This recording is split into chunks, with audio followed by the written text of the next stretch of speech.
Ассаламу алейкум қазақ елі.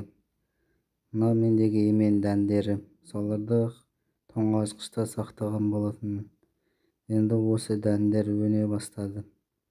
Өнген дәндерді биогумусқа отырғызып жатырмын. Міне өзімнің шығарған биогумустарым. Осы дәндерді егіп жатырмын. Енді уақытта қалай өскенін көретін боламыз.